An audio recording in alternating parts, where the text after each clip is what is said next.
सोचें, आपके बच्चे की रात को ख़त्म न होने वाली खांसी शायद सिर्फ नज़ला नहीं, ये दुमा की पहली अलामत हो सकती है। और अगर हमने उसे जल्द पहचान लिया तो सांस की बड़ी इमरजेंसी से बचा जा सकता है।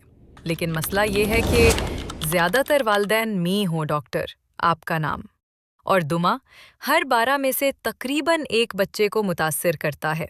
यानी ये बचपन की सबसे आम दायमी बीमारियों में से एक है। लेकिन अच्छी खबर ये है, अगर हम इसे जल्द पहचान लें और दुरुस्त इलाज शुरू कर दें तो बच्चा बिल्कुल नॉर्मल सेहतमंद जिंदगी गुजार सकता है। आइए देखते हैं दुमा की इब्तिदाई अलामात और मदद कब लेनी है। कलीदी नुक्ता 1, दुमा की इब्तिदाई इंतबाही अलामात 30 से 90 सेकंड। दुमा हमेशा ड्रामाई अंदाज में जाहिर नहीं होता, अक्सर ये खामोशी से शुरू होता है, चंद छोटी छोटी निशानियों के साथ। पहली अलामत, मुसलसल खांसी, खास तौर पर रात को या सुबह सवेरे और अक्सर बगैर किसी नज़ला या बुखार के। दूसरी अलामत, घिरघिराहट, सांस लेते वक्त सेट्टी जैसी आवाज़। लेकिन याद रखें, हर दुमा वाले बच्चे को घिरघिराहट नहीं होती। तीसरी अलामत, आम खेल के दौरान सांस फूलना या जल्दी थक जाना। चौथी अलामत, सीने में जकड़न, बच्चा कहता है अम्मी सीने में अजीब लग रहा है। पांचवें अलामत, बार बार नज़ला या खांसी जो हफ्तों रहती है। ये सब मिलकर दुमा के इब्तिदाई इशारे हो सकते हैं। कलीदी नुक्ता 2, दुमा के आम मुहर्रिकात ट्रिगर्स 90 से 150 सेकंड। अब बात करते हैं उन चीज़ों की जो दुमा को बढ़ा देती हैं। सांस के वायरल इन्फेक्शन सबसे आम वजह, ख़ास तौर पर छोटे बच्चों में।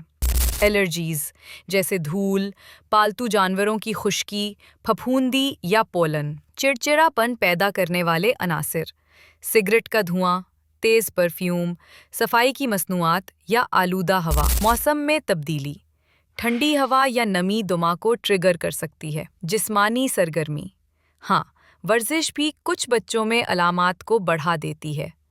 और बाज़ औक़ात शदीद जज्बात या तनाव भी सांस को बोझल बना देता है। कलीदी नुक्ता 3, डॉक्टर के पास कब जाएं? 150 से 210 सेकंड। ये वो लम्हा है जब वालिदैन को मोहतात होना चाहिए। अगर आपका बच्चा मुसलसल खांसी की वजह से नींद पूरी नहीं कर पा रहा, खेलते वक्त सांस फूल जाता है या बार बार सांस के इन्फेक्शन का शिकार है तो डॉक्टर से ज़रूर रुजू करें। लेकिन अगर सांस लेने या बोलने में शदीद दुश्वारी हो, होंठ या नाखून नीले पड़ जाएं या हर सांस के साथ सीना अंदर की तरफ खिंचे, ये इमरजेंसी है, फ़ौरन अस्पताल जाएं। कलीदी नुक्ता 4, तशख़ीस और इंतज़ाम। छोटे बच्चों में दमा की तशख़ीस ज़्यादातर अलामात और इलाज के रद्द अमल पर मबनी होती है।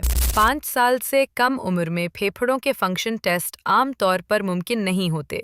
इलाज 2 हिस्सों पर मुश्तमिल होता है। 1, कंट्रोलर अद्वियात जैसे इनहेल्ड कॉर्टिकोस्टेरॉइड्स जो रोज़ाना ली जाती हैं ताकि अलामात ना उभरे।